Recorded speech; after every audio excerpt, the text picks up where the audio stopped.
kuki ngang gaina yam sitta thawoi da boi mongda akhoi ka da law do khurma law pi gaina da ma haiba waji lei. Torture of 𝐊𝐊𝐔𝐊𝐈 student at a Mangalore college by Kuki students cannot be easily silenced without doing justice to the victim. 𝐔𝐊𝐷𝐋 𝐊𝐈 father of the 𝐊𝐊𝐔𝐊𝐈 studying in class 11 at St. Agnes College, Mangalore, maintained that there can be no solution without involvement of the parents and without listening to his daughter. He related that the Kuki's girl had been harassing his daughter in every possible manner before it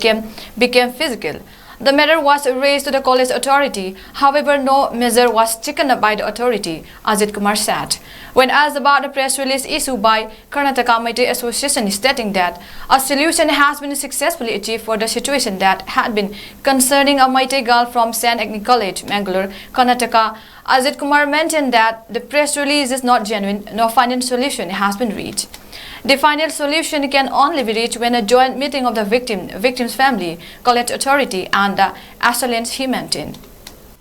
Kuki sinau jing si mafam do like ta maya ma let kamar one lakpane adno let kamar one lakanda ngasai gi manipur da gi lakpa ngaktani haidana mogi sister singna akhoi chanupi gi boy magi singche moida chapiu moida khara kano share tomino habde pi bane aduga notebook si pi matung na moina mangan gire kolan gire habadagi adu complain ja khona moida haibane adno complain do tawrakanda moina complain du hire matung na moina hoi phare assembly da haige adu toge haraga assembly da ju kem haidaba moina ju lobi daba pikholo ju haidaba amai torakanda ngasai kuki ngang gaina yam sitta thawoi da boi mongda akhoi ka da law do khurma law pi ge gaina da ma haiba waji lei lambi da thengna ju khupai thajalam gumba adi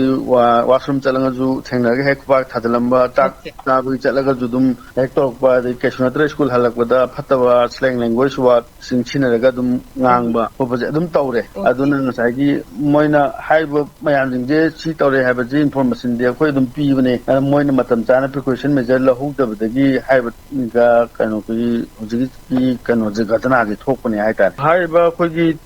violence siga mari lengna Karnataka Meitei Association na hona biba yam thakachai aduga moina hujigi press release tholaga haiba final solution pigre haiba chimati akoi chunga ya jabangam jaroi haiba process mai thamdra lusinjari